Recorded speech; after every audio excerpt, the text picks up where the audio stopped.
G'day everybody, welcome back to the channel. Hope you're doing well. Now today I'm out here to answer the tough question of which is better, group rides or solo rides. Maybe you're brand new to motorcycling and you're looking to figure out which way to go to start out, or maybe you've been riding for years and you've done plenty of group rides and you're looking to get in some more solo kind of stuff. But anyway, I'm going to jump into some pros and cons of each and let you guys figure it out for yourself.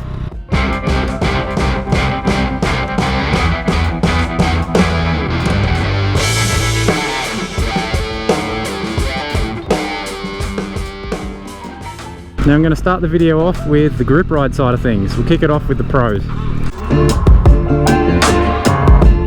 Now the first pro, and a pretty obvious one of group rides, guys, is that you get to ride with other people. You get to experience these things with some others, whether that be some very close mates that you ride with regularly, or maybe they're just some strangers that you've just met on an organised ride that you've found on Facebook or one of those kind of social media sites, and you've just met the people. But either way, you're going to experience it with some other riders, which is nice. And if you're new to motorcycling, it's probably a good way to learn off some of the more experienced riders, and you can get some tips and it'll help you out with your riding there. Now the second pro on my list, which I think is a pretty important one that most people would like about group rides, is helps on deck.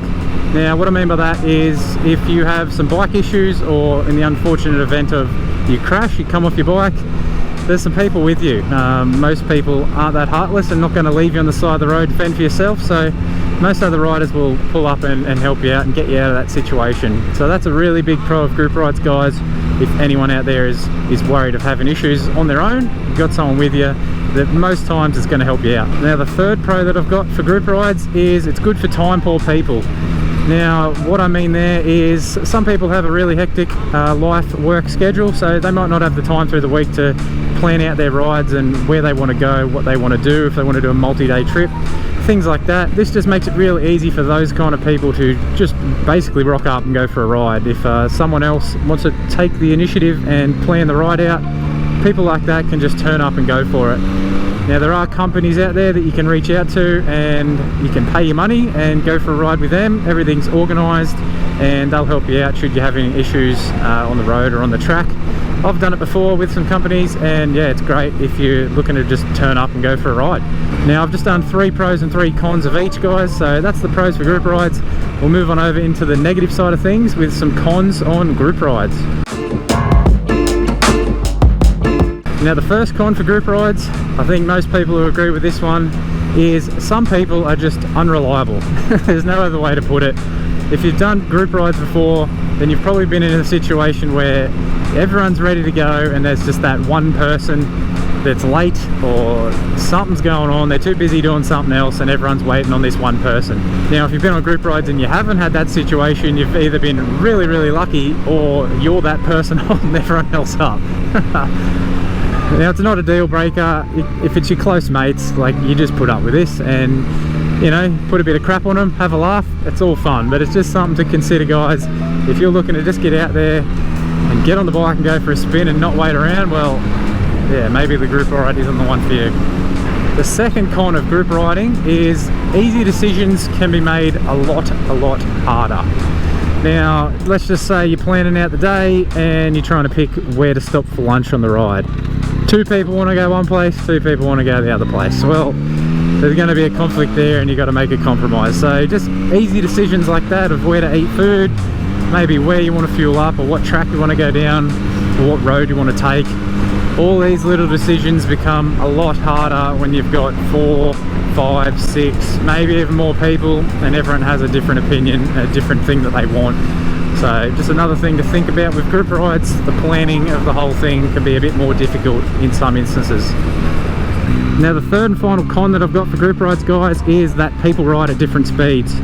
Now this can cause issues for the faster riders and the slower riders. Faster riders are obviously going to be getting ahead of everyone, probably have to stop more regularly and wait for the others to catch up. And then you got the slower riders on the other end that might be inclined to try and speed things up a bit and ride out of their own skill level to try and catch up to the other riders, which can cause issues in itself, maybe have a crash, things like that, which no one wants on a group ride. So just something to think about. If you're the faster rider or slower rider, maybe just let everyone know what your thoughts are and plan that all out ahead of time. But that's enough chat of the group ride side of things. Time to move over to the solo riding, get into some pros and cons of that. Now the first big pro of solo riding, guys, is that every decision is your own. Where you want to go that day, where do you want to stop and eat, where do you want to camp that night, all of these things are completely up to you. You don't have to ask anyone else for advice and what they want to do. It's all on you guys. So that is one big massive pro of solo riding, not having to wait on everyone else to make up their mind. Now the second pro to solo riding, guys, is you're going to learn how to be self-reliant.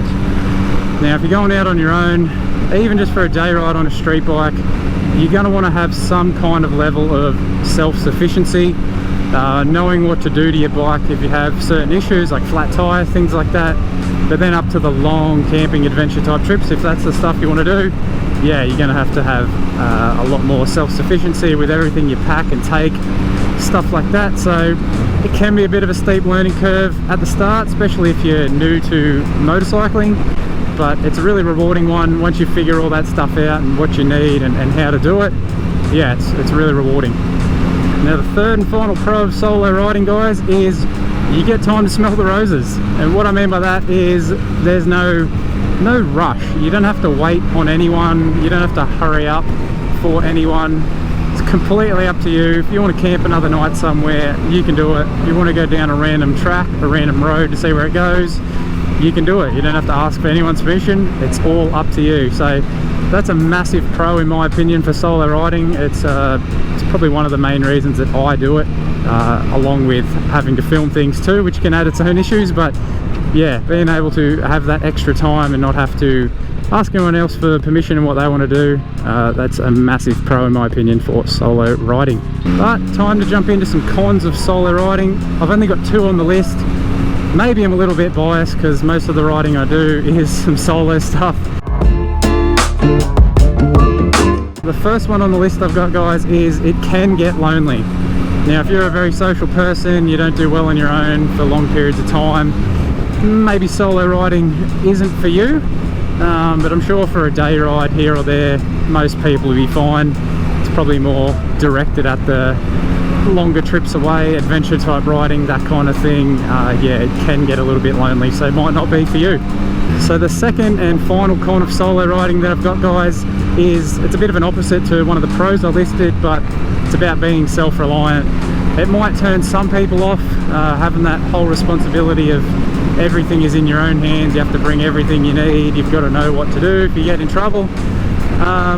Some people might like that and enjoy that, but yeah, it does turn a lot of people off. So I've put that one down as a con to solo riding. But as I said just before, guys, solo riding is mostly what I do. But yeah, the main reason that I do that is just because of filming everything. It's generally just easier to go on your own, not have to hold other people up, things like that. But always happy to go on a group ride with some other people. There's no issues with that, but just when filming everything, it just makes things a little bit easier. So in the end, guys, there's no really clear winner of solo and group rides, in my opinion. It just kind of all comes down to circumstances and what you're into, what you want to get out of it. It might take you either way. I'm always happy to do both. I'm sure most people are, but yeah, maybe you have a different opinion. So let me know down in the comments below, guys, if you've got a preference, group ride, solo, all your thoughts about either one. Maybe you got some other pros or cons that you might throw into the mix. So let me know down below what you're thinking. Just as long as you're out there riding, enjoying yourself, having some fun, that's all that really matters in the end. But anyway, guys, I really hope you enjoyed that video. Hope it gave you all a bit of an insight into the differences between group and solo riding. If you did enjoy it, please give that like button a twist. That will really help me out and I appreciate it massively.